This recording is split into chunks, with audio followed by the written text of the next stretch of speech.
गुस्से में पीसी शर्मा नजर आ रहे थे। इधर प्रदेश में नगरीय निकाय चुनाव होने वाले हैं और इसके पहले इंदौर का एक वीडियो बड़ी तेजी से वायरल हो रहा है, जिसमें इंदौर शहर के कांग्रेस अध्यक्ष विनय बाकलीवाल कुछ कस्में दिलाते दिख रहे हैं। दरअसल ये वीडियो जो है, इसमें मुस्लिमों को कुरान की कसम दिलाते वो दिख रहे हैं और कह रहे हैं कि वे उनकी ही पार्टी को वोट करेंगे। इसको लेकर बीजेपी ने कांग्रेस को निशाने पर ले लिया।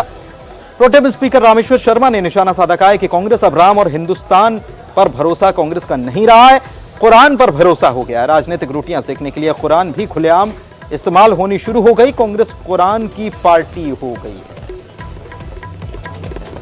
राम पर और हिंदुस्तान पर भरोसा नहीं, अब कुरान पर भरोसा आ गया। अपनी राजनीतिक रोटियां सेकने के लिए अब कुरान का इस्तेमाल भी खुलेआम शुरू हो गया है। और इसलिए समझ लेना चाहिए कि जब हम जय श्री राम बोलते थे तो लोग हमें सांप्रदायिक कहते थे, हमको कहते थे कि हम धर्म आधारित राजनीति कर रहे हैं। जब हम राम मंदिर की बात करते थे तो वो कहते थे कि राम का तो प्रमाण ही नहीं है, राम तो काल्पनिक है। अब कुरान की कसम खाने वाली पार्टी अब महात्मा गांधी की पार्टी नहीं रही है। अब ये पार्टी जो है नेताजी सुभाष चंद्र बोस की पार्टी नहीं रही, अब ये कुरान की पार्टी हो गई। कुरान की कसम खा रहा है, सड़क बिजली नहीं देगी साहब ये पार्टी जन समस्याओं का समाधान नहीं करेगी। कुरान की कसम, कुरान पे हाथ रखकर कसम खाएगी कि हाँ कांग्रेस को हम वोट देंगे, हम कुरान के आधार पर चलेंगे। तो अब ये कुरान की कांग्रेस हो गई, अब ये हिंदुस्तान और राम की कांग्रेस नहीं रही। 2023 में विधानसभा का चुनाव होना है और इसके पहले नगरीय निकाय चुनाव भी हो रहे हैं और इसी के बीच कांग्रेस एक नई तैयारी में लगी हुई है। कांग्रेस किस तैयारी में लगी है? नए तेवर और नए अंदाज में दिखने की तैयारी है। मध्य प्रदेश कांग्रेस का सोशल मीडिया कैंपेन आज लॉन्च किया गया। कैंपेन में अगले 3 महीने में 5 लाख वॉरियर्स रिक्रूट किए जाएंगे। इनमें 50,000 वो पदाधिकारी होंगे जिन्हें मजबूत ट्रेनिंग के बाद जिला, राज्य और राष्ट्रीय स्तर पर पदाधिकारी बनाया जाएगा। इनमें से हर पदाधिकारी आगे 10 वॉरियर्स की टीम तैयार करेगा।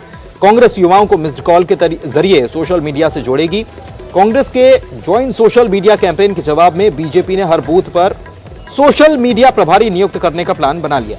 2023 के चुनाव से पहले 3.5 लाख सोशल मीडिया प्रभारी बीजेपी तैनात करेगी। फिलहाल 75,000 बूथ सोशल मीडिया प्रभारी हैं। फिलहाल सोशल मीडिया पर कौन ज्यादा मजबूत है, इस सवाल पर आए तो बीजेपी काफी आगे है।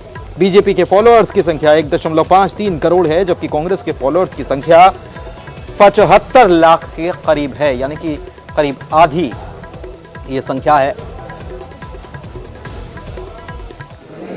पूरे देश में, पूरे विश्व में सोशल मीडिया सबसे ज्यादा महत्वपूर्ण हो गया है। आपका 50% चुनाव तो सोशल मीडिया के माध्यम से आगे बढ़ जाता है। इसलिए जमीन पे भी हमें और सोशल मीडिया को और परिपक्व बनाने की जरूरत। और चलिए आगे बढ़ते हैं। बजट सत्र होने वाला है और बजट सत्र होने वाला है तो विधानसभा का अध्यक्ष कौन होगा, इस पर भी कवायद लोग तेज कर रहे हैं। जो दावेदार हैं उन्होंने अपनी कवायद तेज कर दी है। विंध्य से अध्यक्ष पद के प्रबल दावेदार माने जाने वाले गिरीश गौतम मुख्यमंत्री से मुलाकात करेंगे। उन्होंने न्यूज 18 से बातचीत में कहा है कि विंध्य में 15 से 14 विधायक बीजेपी के हैं, फिर भी कुछ मिला नहीं है विंध्य को। जनता की उम्मीद है कि विंध्य को प्रतिनिधित्व मिले। आपको बताएं कि गिरीश गौतम रीवा के देव तालाब से बीजेपी के विधायक हैं।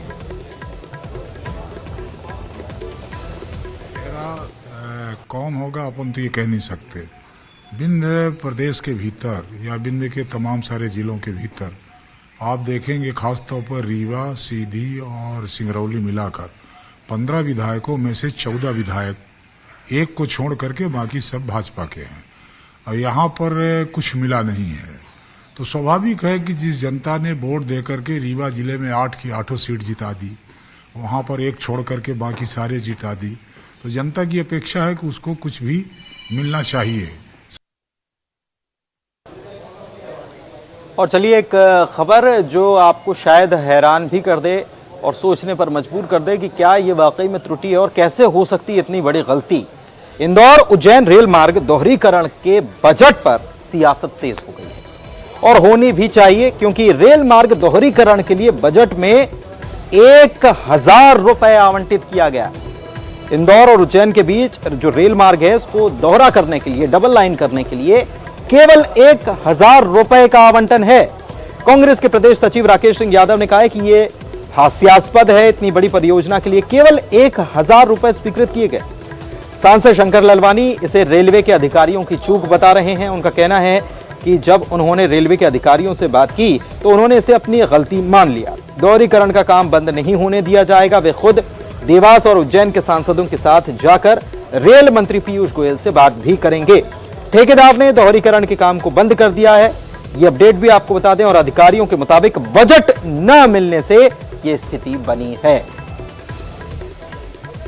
अब आप सोचिए कि रेलवे में 1000 रुपए बजट में आए हैं, जो इंदौर के लिए शर्मनाक है और हास्यास्पद भी है। ऐसे सांसद का होना इंदौर में, क्या इंदौर तरक्की करेगा या क्या इंदौर में सुधार होगा, ये आश्चर्यजनक है। ऐसे सांसद सिर्फ नालों में क्रिकेट खेल सकते हैं, ऐसे सांसद सिर्फ नालों में जाके पानी भर सकते हैं, फोटो सेशन कर सकते हैं, कबूतरों को दाना खिला सकते हैं, लेकिन विकास नहीं कर सकते। जो रेलवे की 1000 की बात कही जा रही है उसमें उन्होंने माना कि हम त्रुटिवश ये राशि रखी गई है और ये वो राशि है जो उज्जैन से लेके इंदौर तक डबलिंग करना है और उसका काम चल भी रहा है, तेजी से बंद नहीं हुआ है, काम चल रहा है। उसमें जो काम बचा हुआ है वो इस वर्ष संभव है पूरा होगा, उसके लिए बजट के प्रावधान कर रहे हैं, ये उन्होंने माना और मैंने बताया भी है।